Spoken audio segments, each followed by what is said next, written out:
말세에 고통하는 때가 이르리니. 첫 번째, 데렉 프린스 목사님의 말씀입니다.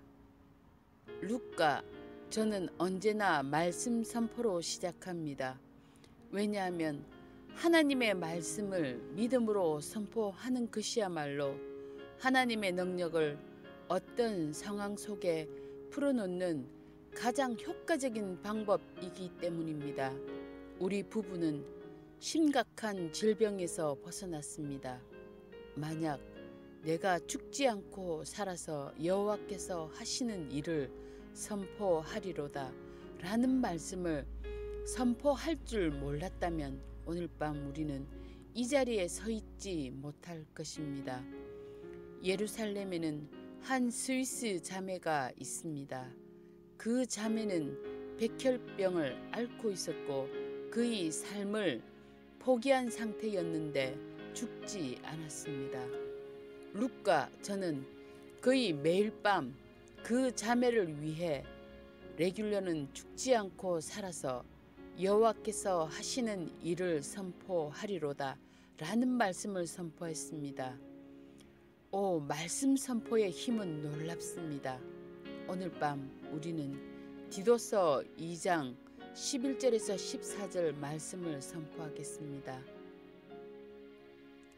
모든 사람에게 구원을 주시는 하나님의 은혜가 나타나 우리를 양육하시되 경건하지 않은 것과 이 세상 정욕을 다 버리고 신중함과 의로움과 경건함으로 이 세상에 살고 복스러운 소망과 우리의 크신 하나님 구주 예수 그리스도의 영광이 나타나심을 기다리게 하셨으니 그가 우리를 대신하여 자신을 주심은 모든 불법에서 우리를 속량하시고 우리를 깨끗하게 하사 선한 일을 열심히 하는 자기 백성이 되게 하려 하심이라. 아멘. 이 말씀이 은혜로 시작해서 일로 끝난다는 것을 알아차렸을 것입니다. 어떤 사람은 은혜와 일을 관련 짓는 것을 어려워합니다. 어떤 신학은 은혜에만 집중하고 어떤 신학은 일에만 집중합니다. 그런데 우리는 이 두 가지 모두를 가져야 합니다.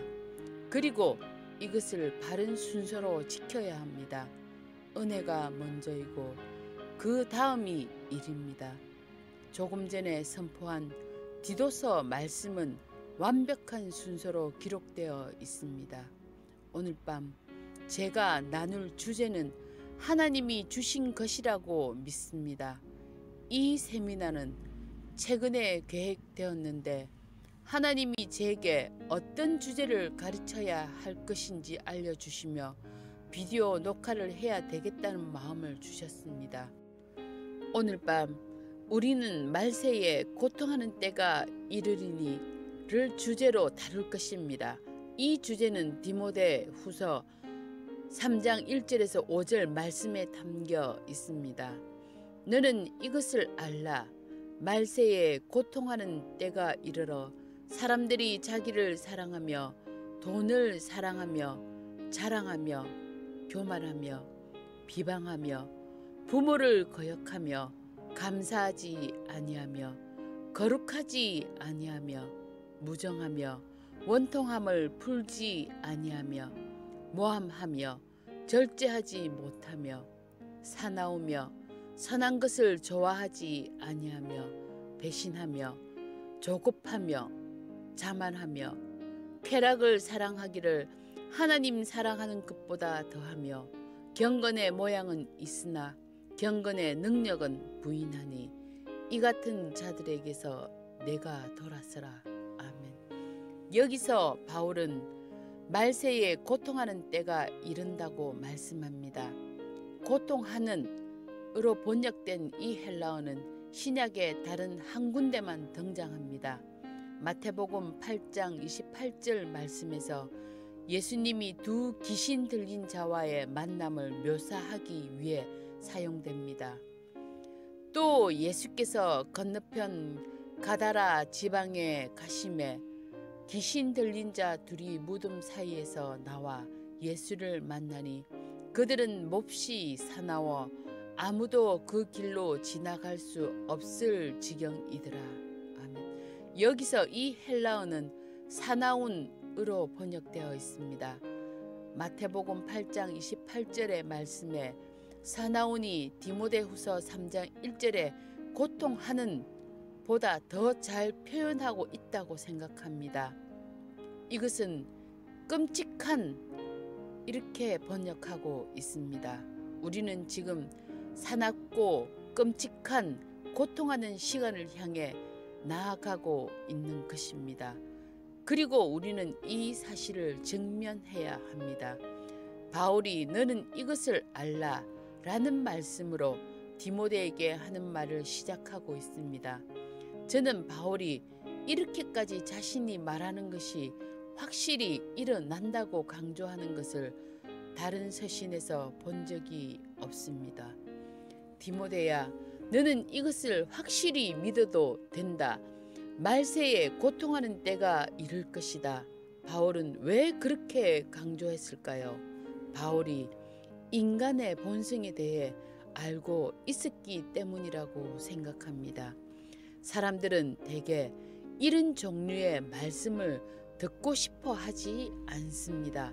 사람들은 사나운 때가 온다는 메시지를 듣고 싶어 하지 않습니다. 하지만 진실은 사나운 때가 오고 있다는 것입니다. 1991년에 룻과 저는 안식년을 가졌습니다. 그 안식년은 우리가 생각한 대로 진행되지 않았습니다. 안식년 기간 중 주님은 우리에게 말씀을 주셨고 우리를 다루셨습니다. 주님은 그때 심각한 심장 질환으로부터 제 생명을 건져 주었습니다. 그런데 우리가 안식년에 들어갈 때 주님은 심판이 다가오고 있다고 말씀하셨습니다. 그리고 그것이 세 단계로 온다고 하셨습니다. 예비 심판, 중간 심판, 그리고 최종 심판입니다. 저는 우리가 이미 예비 심판에 들어왔다고 믿습니다. 예비 심판은 단지 시작일 뿐입니다. 오늘날 교회에서는 하나님의 심판에 대해 거의 말씀하지 않습니다. 바울이 아테네에서 전적으로 이방인들을 대상으로 설교했을 때 그는 하나님이 예수님을 모든 사람을 심판할 자로 세웠다고 선포했습니다. 바울은 구세주 예수님에 대해 언급하지 않았습니다. 바울은 오직 심판자 예수님에 대해서만 말씀했습니다. 만약 여러분이 심판이 있다는 것을 믿지 않는다면 여러분은 구원받을 필요가 없습니다. 왜냐하면 구원이란 심판으로부터 구원받는 것이기 때문입니다. 바울은 왜 사나운 때가 오는지 분석합니다. 바울은 세 가지를 순서대로 말씀합니다. 첫 번째, 사나운 때의 근본적 원인은 인간성의 타락입니다. 다시 한번 말하겠습니다. 근본적 원인, 곧 문제의 뿌리는 인간성의 타락입니다. 정부를 탓하지 마십시오. 어떤 민족이나 종교 집단을 탓하지 마십시오. 또는 온갖 나쁜 짓을 하고 다니는 악인들을 탓하지 마십시오. 그것들은 근본적 원인이 아닙니다. 근본적 원인은 인간성의 타락입니다. 바울은 본문에서 도덕적, 윤리적으로 끔찍한 18가지의 흠을 열거했습니다. 그리고 이 흠들은 이 시대가 끝나감에 따라 사람들에게 두드러지게 나타나고 있습니다. 어쩌면 오늘 이 시간 여러분 가운데도 해당되는 분이 있을 수 있습니다. 이것은 놀랍도록 정확한 목록입니다. 둘째로 말씀드리고 싶은 것은 부패로 되돌릴 수 없다는 사실입니다. 어떤 것이 부패하기 시작하면 그것은 돌이킬 수 없습니다. 간단한 예로 복숭아나 배를 생각해 봅시다. 그 복숭아를 일주일 동안 내버려 둔 후 다시 돌아와 봅시다. 그것은 노랗고 쭈글쭈글해져 보기 흉합니다. 왜 그럴까요? 그 안이 부패하였기 때문입니다. 한번 부패가 시작되면 그것을 되돌릴 수 없습니다. 부패를 미룰 수는 있습니다. 늦출 수는 있습니다. 그 아름다운 복숭아를 냉장고에 넣으십시오. 그리고 한 주일이 지나 다시 꺼내어 보면 거의 처음 봤을 때만큼 상태가 좋을 것입니다. 하지만 그 안에 있는 부패를 바꾸진 못했습니다. 머지않아 부패는 진행될 것입니다. 어떤 도덕적 종교는 마치 냉장고와 같습니다. 어떤 사람이 냉장고에 들어갔다가 일주일 후, 1년 아니면 10년 후 나온다면 외관상 괜찮아 보일 것입니다. 그렇지만 내적으로는 전혀 변하지 않았습니다. 그들은 여전히 부패한 상태입니다. 부패를 미룰 순 있지만 막을 수는 없습니다. 조만간 부패가 진행되어 복숭아나 배 또는 사람은 완전히 상해 버릴 것입니다. 이것은 무척 중요한 사실입니다. 부패, 도덕적 부패, 윤리적 부패는 되돌릴 수 없습니다. 일단 부패가 어떤 상황이나 사람이나 공동체 안에 들어오면 그것은 돌이킬 수 없습니다. 하나님은 부패와 죄를 되돌릴 계획이 없습니다. 하나님은 부패 과정을 개선하거나 미루거나 되돌리기 위해서 무엇을 하지 않으십니다. 하나님의 계획은 새로운 창조입니다. 하나님은 새로운 창조 외에 다른 것은 원하지 않습니다. 사람들은 복숭아를 냉장고에 넣거나 부패를 늦추기 위해 화학 처리를 합니다. 하나님은 그런 방법을 용납하지 않습니다. 하나님은 우리 문명을 기독교화하는 것에 관심이 없습니다. 우리는 현 사회와 문화 가운데 있는 부패를 하나님의 요구하시는 수준으로 개선하거나 바꿀 수 없습니다. 그래서 하나님은 나는 부패에 손대지 않겠다. 그것은 구원받을 수 없다. 나는 완전히 새로운 무언가를 만들어 낼 것이다. 라고 말씀하십니다. 세 번째, 하나님은 새로운 창조를 행하십니다. 이와 관련된 성경 말씀이 세 가지 있습니다. 첫 번째, 고린도후서 5장 17절. 그런즉 누구든지 그리스도 안에 있으면 새로운 피조물이라. 이전 것은 지나갔으니 보라 새 것이 되었도다. 아멘. 이것이 바로 하나님의 해결책입니다. 개선하거나 고치는 것이 아니고 완전히 새로운 피조물을 만드는 것입니다. 오늘 밤 여기 그리스도 안에 계신 모든 분을 하나님은 새로운 피조물로 온전케 하기를 원하십니다. 여러분이 주일마다 교회에 가고 아무에게도 해를 끼치지 않는 착한 사람으로만 살고 있을지도 모릅니다. 예수 그리스도로 인해 삶이 변화되는 것을 체험하지 못한 채, 그렇다면 여러분은 하나님의 계획 안에 있지 않습니다. 여러분은 변해야 합니다. 여러분은 하나님에 의해 변화되어야 합니다. 만약 어떤 사람이 예수 그리스도 안에 있다면 새로운 피조물로 극적인 변화가 일어나야 합니다. 그것이 바로 하나님이 하시는 일입니다. 하나님께 여러분의 선한 일, 종교적인 노력과 친절함을 올려드리지 마십시오. 제 손녀 중 하나가 어떤 구원받지 못한 남자와 사귄 적이 있습니다. 제 사위이자 손녀의 아버지가 자기 딸과 그 관계에 대해 이야기를 나누었고, 그래서 손녀를 구출했습니다. 제 손녀는 올바른 결정을 내렸지만 자기 아버지에게 그 사람은 정말 좋은 사람이에요 라고 말했습니다. 그러자 제 사위가 이렇게 대답했습니다. 지옥은 좋은 사람들로 가득 차 있단다. 여러분은 지옥이 좋은 사람들로 가득 차 있다는 것을 알고 있습니까? 그 사람들은 변하지 않았습니다. 부패가 다루어진 적이 없는 사람들입니다. 베드로후서 3장 13절 말씀에서 베드로는 하나님의 계획에 관해 말씀합니다. 우리는 그의 약속대로 의가 있는 곳인 새 하늘과 새 땅을 바라보도다.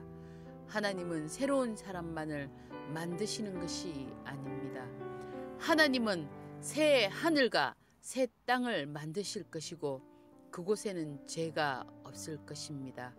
죄는 하나님의 임재로부터 완전히 사라질 것입니다. 만약 여러분이 죄를 짓고도 회개하지 않으면 여러분은 하나님의 임재로부터 완전히 사라질 것입니다. 어떠한 방법으로든 죄는 하나님께 받아들여지지 않습니다.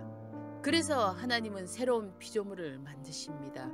그리고 새 하늘과 새 땅을 만드십니다. 보좌에 앉으신 이가 이르시되 보라 내가 만물을 새롭게 하노라. 묵은 것들은 지속되지 않고 모두 사라질 것입니다. 이어서 주님은 요한에게 이렇게 말씀합니다.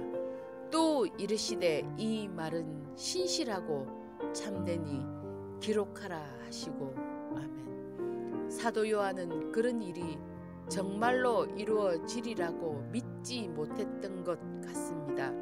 그래서 주님은 요한에게 그 말씀을 기록하라고 하셨습니다. 이 말씀은 참되고 말씀대로 이루어질 것이다.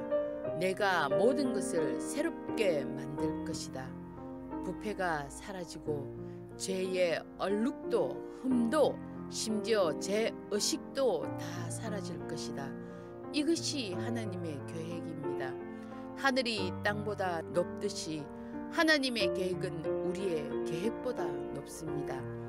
정리하면 두 번째 원리는 부패는 되돌릴 수 없다는 것입니다.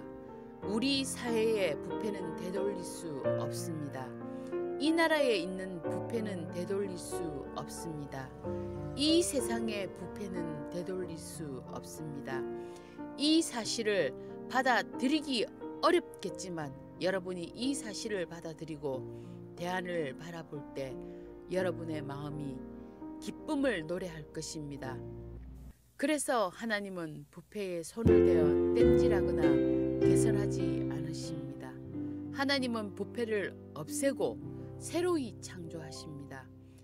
그리고 예수님을 따르는 우리들이 알아야 할 가장 중요한 원리가 있습니다.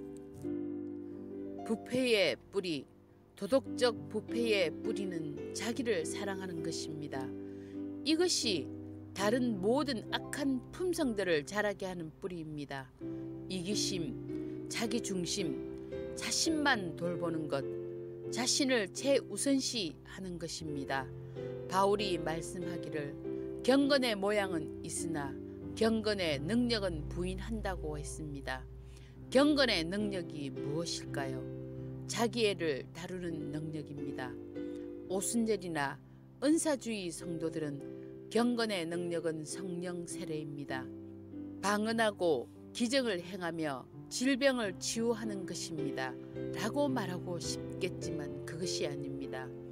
중요한 것은 이기적이고 자기 중심적인 사람을 다정하고 외향적이고 다른 사람을 배려하는 사람으로 변화시키는 능력입니다. 우리에게 이런 능력이 없다면 방언과 기적, 예언의 은사를 다 가지고 있다 할지라도 경건의 능력을 부인하는 것입니다. 곰곰이 생각해 보시기 바랍니다. 이것은 오늘날 교회가 말하고 가르치는 것과는 많이 다릅니다. 사람에게는 능력에 대한 갈망이 있습니다. 그것은 헌적인 갈망입니다. 어떤 심리학자는 권력에 대한 갈망은 인간의 가장 강력한 동기라고 말합니다. 그것이 악한 것은 아니지만 우리는 삶을 변화시키는 능력을 갈망합시다. 특히 이기적인 사람을 이타적인 사람으로 변화시키는 능력은 갈망합시다. 오늘 밤 그리스도의 몸된 교회 안에 이기심이 있습니까? 물론 있습니다. 우리는 경건의 능력을 나타내고 있지 않습니다.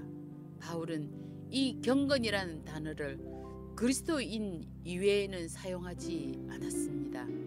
자칭 그리스도인이라고 예수 그리스도를 따른다고 하지만 그들의 삶 가운데 자기애를 다룬 적이 없는 이들에 대해 말하고 있습니다. 저를 이기심으로부터 해방시켜 달라고 지금 이 시간 하나님께 기도하고 싶습니다. 저는 형제 자매 없이 외동 아들로 자랐습니다. 우리 가정은 꽤 부유했습니다. 이러한 제 어린 시절과 성장 배경은 저를 자기 중심적인 사람으로 만들었습니다. 제가 그리스도인으로서 얼마나 쉽게 자기 중심적이 되는지 깨닫는데 정말 많은 시간이 걸렸습니다.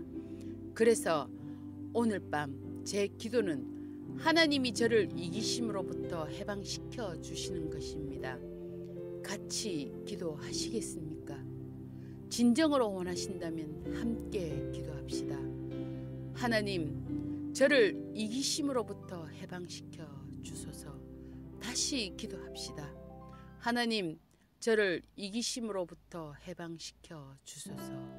아멘. 주님께서 그렇게 하실 줄 믿습니다.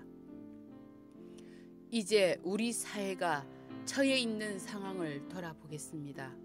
교회가 자기애에 빠져 진리를 제시하지 못하고 뒷걸음질하고 있습니다. 미국은 역사상 제가 알고 있는 다른 어떤 나라보다 하나님의 복을 더 많이 받았습니다. 어떤 나라도 미국처럼 영적, 물질적, 문화적으로 모든 방면에 걸쳐 복을 받은 나라가 없습니다. 여러분, 대부분 미국 시민으로 태어났을 것입니다. 전 다릅니다. 저는 미국 시민이 되기를 선택했습니다. 그리고 저는 이것을 특권으로 생각했습니다. 저는 원래 영국인인데 1970년에 미국 시민권을 취득했습니다. 제가 시민권을 취득한 1970년의 미국은 제가 지금 살고 있는 미국이 아닙니다. 제 아내 룻은 사우스 다코타 주에 태어난 몇 안 되는 사람 중에 하나입니다. 룻은 어떤 의미에서 진짜 미국 토박이입니다. 저희가 해외여행에서 돌아오면 룻은 이 나라는 내가 자란 나라가 아니에요 라고 말합니다. 미국이 완전히 변한 것입니다. 제가 자란 나라인 영국에 대해서도 같은 말을 할 수밖에 없습니다. 2차 세계대전을 기억하지 못하는 사람들에게 그 이전의 삶이 어떠했는지 알려줄 방법은 없습니다. 그때도 완벽하지 않았습니다. 많은 실수와 잘못들이 있습니다. 그렇지만 지금의 영국과는 완전히 달랐습니다. 2차 세계대전 전에는 여성 혼자서 낮이든 밤이든 영국의 어떤 도시에 애쓰든 두려움 없이 걸어 다닐 수 있었습니다. 여러분에게 몇 가지 통계 자료를 말씀드리고자 합니다. 이 통계는 신뢰할 수 있는 출처인 미국의 US 뉴스 앤 월드 리포트 기사에서 취한 것입니다. 이 기사의 제목은 미국의 어느 하루입니다. 특별히 청소년들에게 일어나는 일들을 알려줍니다. 기억하십시오. 청소년들이 이 나라의 미래입니다. 하루에 2,753명의 청소년이 임신합니다. 하루에 1,099명의 청소년이 낙태 수술을 받습니다. 하루에 366명의 청소년이 유산합니다. 하루에 1,287명의 청소년이 출산합니다. 하루에 666명의 아기가 출산 전에 적절한 돌봄을 받지 못한 여성들에게서 태어납니다. 72명의 아기가 생후 1개월을 넘기지 못한 채 죽습니다. 이런 일이 매일 일어납니다. 110명의 아기가 돌을 맞이하기 전에 죽습니다. 하루에 9명의 아이가 총상으로 죽습니다. 하루에 5명의 청소년이 자살합니다. 하루에 600명의 청소년이 임질이나 매독에 걸립니다. 하루에 988명의 아이가 학대당합니다. 하루에 3,288명의 아이가 가출합니다. 49,322명의 아이가 소년원에 수감되어 있습니다. 2,269명의 사생아가 태어납니다. 2,989명의 아이가 매일 자신의 부모가 이혼하는 것을 봅니다. 우리는 이런 문제에 관심을 갖습니까? 우리의 믿음이 이것에 대해 할 말이 있습니까? 아니면 이것은 그저 딴 세상의 일일 뿐입니까? 상황은 소름 끼치지만 하나님은 우리를 포기하지 않으셨습니다. 하나님은 자비함으로 당신의 손을 미국과 다른 서방 국가에서 떼지 않으셨고, 너는 내 자신이 책임져라. 너는 도를 넘었다. 너는 나의 은혜를 너무 많이 짓밟았다. 라고 말씀하지 않으셨습니다. 깃발을 올려라. 이사야에는 제가 참 좋아하는 말씀이 있습니다. 이사야 59장 19절 말씀입니다. 원수가 홍수처럼 밀려올 때에 여호와의 영이 그를 대적하여 깃발을 올리시리라. 아멘. 원수가 가장 악한 일을 행하였을 때, 그때가 바로 하나님이 성령을 통해 개입하시고 깃발을 올리시는 때입니다. 성서시대의 전쟁에서 모든 군대는 기수가 있었습니다. 그리고 기수는 아주 중요한 인물입니다. 예를 들면 로마군의 각 부대는 깃발에 독수리나 곰 또는 사자 같은 표식이 있었습니다. 만약 어떤 군대가 패배하면서 뿔뿔이 흩어지고 있다면 사령관은 기수에게 높은 지대를 찾아 깃발을 올리라고 명령합니다. 군사들은 깃발이 올려진 것을 보면 그 깃발 주위로 모여 전열을 가다듬고 다시 전투를 치르도록 훈련되어 있습니다. 이것이 하나님이 하시려는 일입니다.